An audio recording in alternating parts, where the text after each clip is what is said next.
À l'issue du défilé civil et militaire marquant le 65e anniversaire de l'indépendance du Congo, un événement national de portée historique qui a tenu en haleine l'ensemble du peuple congolais, le président de la République et madame ont convié les corps constitués nationaux, le corps diplomatique et autres personnalités à une garden party à l'esplanade du Palais du Peuple sous les chapiteaux.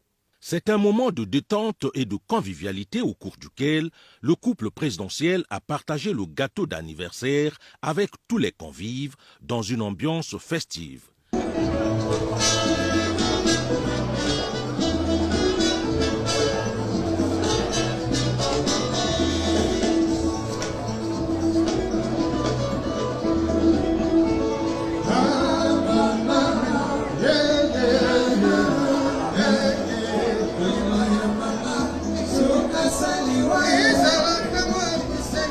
Au cours de cette garden party, les militaires américains de la fanfare des forces armées aériennes en Europe et en Afrique, venus participer au défilé militaire du 15 août 2025, ont remis au chef de l'État une balle de baseball.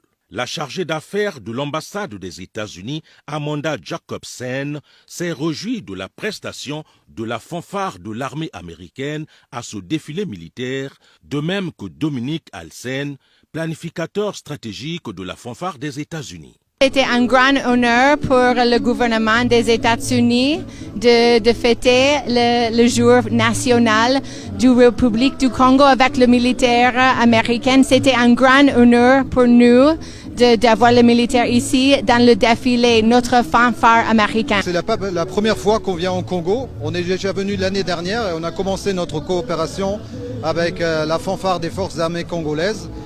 Aussi, ces fondations qui ont été posées en 2024 ont aussi inclus une visite réciproque d'une délégation congolaise à la base aérienne des forces armées américaines à Ramstein en Allemagne.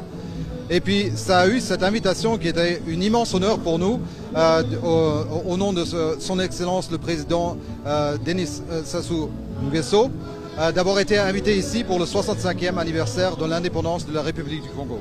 Au-delà de ces moments d'allégresse, le message à la nation du président de la République, prononcé le 14 août, reste encore dans tous les esprits, d'où ces réactions. Nous avons suivi le message à la nation du président de la République, Denis Sassou Nguesso, qui a basé son message autour de la paix, parce que la paix est le socle de tout ce que nous pouvons entrevoir.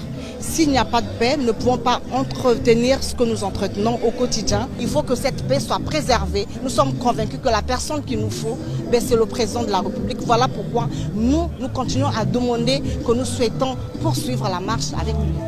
Je crois que le président a vu juste en martelant sur la paix. La paix est la source du développement d'une nation. Sans la paix, on ne construirait pas. Sans la paix, on ne travaillera pas. Sans la paix, rien ne peut avancer. Et moi, je crois que ce message doit être relayé auprès de ceux qui n'ont pas eu l'occasion de suivre ce message, parce que, effectivement, il faut que les Congolais s'imprègnent de la culture de paix. Nous savons d'où nous venons, où nous sommes et là où nous allons. Sans la paix, nous ne progresserons pas. Je crois que nous avons à la tête de ce pays un homme de paix et nous devrions aussi, je crois, nous faire adeptes de cette doctrine de paix. Après ces festivités du 15 août 2025, les regards des Congolais sont désormais tournés vers 2026 pour la célébration du 66e anniversaire de l'accession du Congo à la souveraineté internationale.